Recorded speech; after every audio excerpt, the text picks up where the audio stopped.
Before leaving with his brother, Abu had pulled Amma aside and demanded that Natsia be ready to leave tomorrow evening.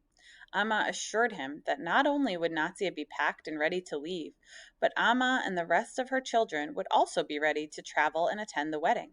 Abu planned to accompany Tariq and his nephew to the market, then return later in the evening in hopes of indulging in the deliciously extravagant food that would be left over from the dinner party. Now, several hours later, Natsia sat on the veranda, exhausted. The party had started hours ago, and an endless procession of guests had passed through the gates, all eager to wish the Sahib well on his successful completion of his soap factory. Shirzad had been planted at the gate, and there had been no chance to speak or prepare for his departure. Once the guests had arrived, he was assigned the task of ensuring the drivers and guards milling outside the gate received drinks and meals. He ran back and forth from the kitchen to the gate, fulfilling endless requests for more water, more bread, and more curry. The din on the lawn, of people talking and laughing, of forks colliding against the plates, and bottles of carbonated beverages jostling in their crates as guests sorted through the empty ones, gave Natsia a headache. Her arms ached from carrying trays of dessert plates and teacups to the ladies in the house. When Abu returned, she managed to convince one of the younger waiters to give her a plate laden with beef curry, chicken tikka, and spiced rice. She carried the plate and the bottle of cola outside the gate, where Abu sat against the boundary wall. Abu took the plate eagerly. "Thank you, Beta." Using his fingers, he shoveled the food into his mouth. When Natsia turned to leave, he grunted at her. "Wait!" He swallowed a piece of beef without bothering to chew it and looked up into his daughter's face. "You are a lucky girl, Natsia. It is not often that a man gives the girl's family a second chance. Your Uncle Tariq is my brother, I know, but even the bond that ties relatives together is a delicate one, easily broken." "I know, Abu." Natsia nodded absently. "I am proud of you, Natsia. I am proud of the way you left school to help your mother when she needed you, the way you earned money to feed your family, and I am proud that you were compelled to stay to help the Mem Sahib with her party." "Thank you." The glow she usually felt when Abu showered her with praise was gone. Instead, a hollowness spread within her. "But now it is time for you to get married. Don't let the rest of these worldly demands interfere and keep you from fulfilling your obligation to your parents and to Salman. He is a good man, and you will both be happy together." "Will I get to finish school once I am married?" The question was out before she could stop it. But she had a right to know, didn't she? What if marrying Salman was nothing more than exchanging one form of servitude for another? Abu snorted. "Well, that would be up to your husband. Of course, there will be no need to finish school once you are married. I'm sure there will be plenty of work to keep you busy as you set up your new home, decorating and all that." "Salman has his own house?" "Well, no, of course not. You will stay with his parents, as is customary. But I'm sure you'll want to add your own touches to the house to make it feel more like home." "What touches?" The home belonged to her aunt, her future mother-in-law. It was a well-known fact that every bride deferred to her mother-in-law in all matters, from clothing to decorating. After everything she'd been through, did her father really think she cared about decorating? "I have to get back, Abu. If you need more food, just ask one of the waiters. No one will mind." "Thank you, Beta. Don't forget what I said." "Tomorrow, when my brother comes for us, you should be ready to go. No excuses. Understand?" "Yes, Abu." Natsia left her father to go back inside. Shirzad stopped at the gate and pulled her into the chowkidar's room. "It's getting late. I've packed a small sack to take to the station. Is it time to go yet?" Even in the darkness, Natsia could see that he was bouncing, barely able to contain his excitement. "Almost. Let me go check the time. The train doesn't leave until 12:30, but you need time to get to the platform. Do you have everything you need?" He nodded. "Are you sure? You remember how to get to your daddy's house, don't you? If only you knew the address, I would feel so much better." "You'll just have to let your instincts guide you, I guess." "Don't worry, Natsia Baji. I know Multan. I've traveled alone many times. It'll be easy to find her house." Natsia wasn't so sure. He was still only a boy, but a brave one, she had to admit. What other 10-year-old would have the courage to escape by train in the middle of the night? She wasn't sure if even she could do it. We all have our own challenges, she thought. The escape is his, the marriage mine. Gather your things then. I'll be back with your ticket. Natsia stepped out of the room and gasped as she collided into her father. His steel plate clattered to the ground and she swooped down to pick it up. Had he heard her talking with Shirzad? Did he know what they were planning? She straightened and searched his face, but Abu gave away nothing. What are you doing inside the gate? You know Seema Baji will have a fit if she sees you. Abu smiled. I know. There are so many people, she probably won't even know I am here, unless someone tells her, of course. I just wanted to get some more food. Go back outside. I'll get it for you. Natia went back to the rear of the house where the large pots of rice and curry were stored. She handed the plate to the cook, who ladled another serving onto it. Do you know what time it is? The cook shouted to a passing waiter. Seconds later, he said, 10 o'clock. Natia gasped. Already? It would take nearly an hour to get to the station by bus. How could she have let the time slip away so quickly? She mentally kicked herself for not sending Shirzad off sooner. Could you hold on to the plate? I'll be right back for it. She went to her room, tore open the plastic bag, and rummaged through the clothes until her fingers touched the paper ticket.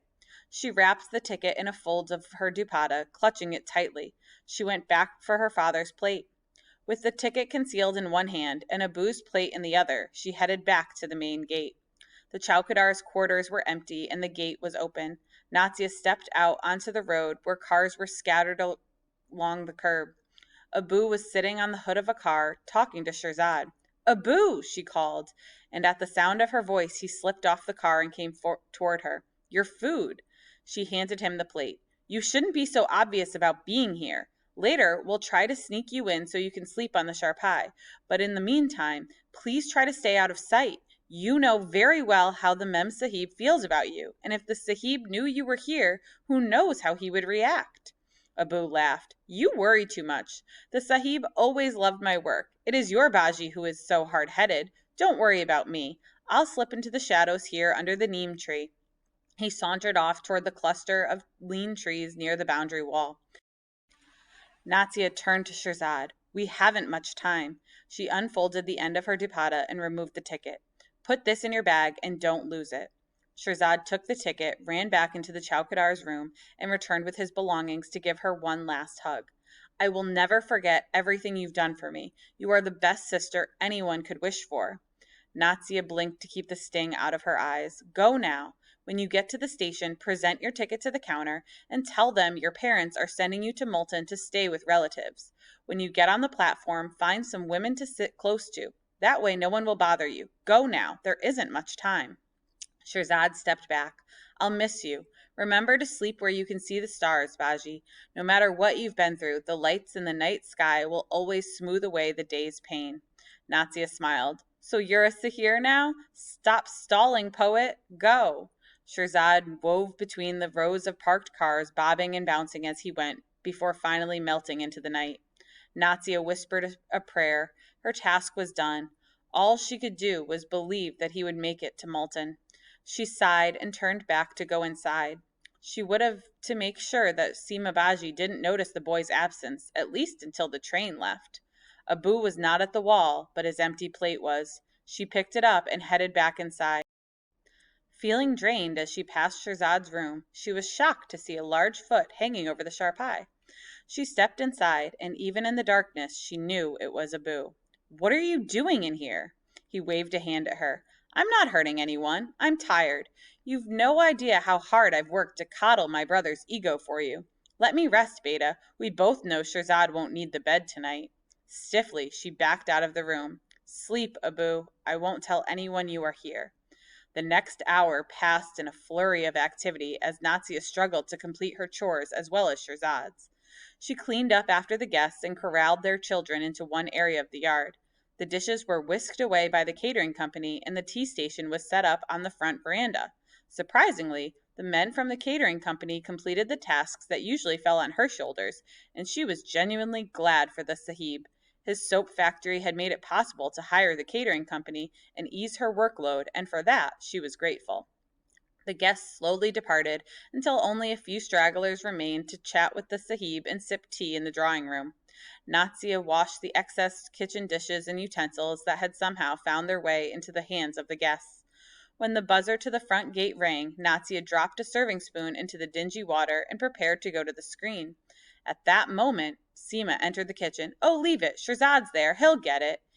She settled a tray of water glasses on the island. Here, wash these, will you? Natia hesitated. If the buzzer rang again, then Seema would probably go to the gate to scold Shirzad for being so slow, and she would know he was gone. Quietly, she turned away from the door. When the buzzer didn't sound again, she began washing the glasses. Maybe the caterers had left the gate open. After the dishes were done, Natia pulled out her steel plate and drinking glass. Finally, she would eat. The caterers had carried the leftovers into the kitchen for the Baji, who had drained the trays of beef korma and chicken tikka into her own pots for storage. Natia moved to the doorway that divided the kitchen and the main lounge. She found Seema sitting on the settee with another guest, drinking tea and reliving the events of the evening. Baji Gi, what is it now? Natia lifted the plate. I haven't eaten yet. Seema sighed dramatically. I'm too exhausted to serve you. It's all there in the kitchen. Take it out yourself. Seema's friend turned to Seema and wrinkled her nose. You'd let her do that? She might contaminate the rest of the food. You'd have to throw it all out then. You're right. Seema struggled to her feet. That's the trouble with servants. You have to be vigilant all the time. Natia followed Seema into the kitchen. Fuming at the woman's humiliating comments, she held out her plate while Seema filled it with food. Her indignation slipped away as the aroma of spiced rice and beef curry caused her mouth to water. Thank you, Baji. With a cup of water in one hand and her plate of food in the other, she moved toward the screen door. Now she wanted nothing more than to sit on her charpai in her room and eat her meal slowly, relishing each and every bite. She had made certain that her family had eaten earlier. Amma had finished her tasks and was lounging in the servant quarters with Mateen and Isha. Natia was sure that her mother was unaware Abu had returned. She wanted to keep it that way for as long as possible so that Seema would not catch wind of his presence. As she was about to push open the door with her hip, the screen suddenly flew open, and a thin woman barreled up the steps, a black chadar billowing behind her. Natia gasped as she was shoved back against the cupboards, and food splattered across the floor at Seema's feet. Shouts rose up from Seema and the woman, while Natia got on her knees to sop up her ruined dinner. What insolence is this? Shouted Seema. The woman ignored the mess and clutched Seema's sleeve. An eerie wail escaped from the woman's lips. Ya Allah, my son! What have you done with my son? Natia looked up at the woman. Her chadar slipped away and trailed behind her. The woman's face was contorted in anguish as she pleaded with Seema. It was Parveen, Shirzad's mother. Dazed, Natia wiped up the food. You told me you were having a party when the Sahib's factory was finished. I came to share in your happiness and pray for his success. You are always generous, Baji, and I thought I would come and eat with my son. But what do I find? You have sent him away? He is gone. Seema pushed her away. What are you ranting about? I haven't sent him anywhere. He's been here all night. Seema lifted her chin toward Natia. Ask her. They've both helped me tonight. Parveen whirled at Natia. Her? This is all her fault. She's filled my boy's head with lies so that she could steal his duty and give it to her father. Natia stumbled backward until the marble edge of the counter pushed against the small of her back. Don't be ridiculous. Seema shook her head. You always have this thing in your head that I'm going to replace Shirzad. He's a willful boy, but he does good work. Don't worry about it. Shirzad's mother shrieked and pointed a bony finger at Natia. If he is so good, then why is her father in my son's bed? And where is Shirzad? Baji, Abu is here for only a few hours, Natia explained. His train leaves tomorrow. He just stopped to see Amma and the little ones. You meddling girl, Parveen wiped spit from her mouth with her bare arm. You are nothing more than a troublemaker, and I will make you pay if Shirzad has run away. I don't know where he is. I'm sure he must be around here somewhere. Maybe he went to the market. Liar! Parveen shoved her hands against Natia. You don't fool me. From the first day I saw you, I knew you were the one who had filled my son's head with useless thoughts. If he is here, bring him to me now. Parveen turned back to Seema. See, Baji, what a conniving little fox you have working for you. Where is Shirzad? Seema glared at Natia. I don't know. Has he run away again? I don't know, Natia stammered. Seema's palm landed squarely on Natia's cheek. You must know something, or you wouldn't have dared to bring your father inside my walls. Speak up. Natia cringed in pain as she cupped her face with both hands and ducked away from Seema and the crazed woman. She couldn't tell them about Shirzad and risk ruining his only chance for escape. There was no way she would let this woman find him. She guessed that at least an hour and a half passed since Shirzad had gone. That meant that the train had not left and there was still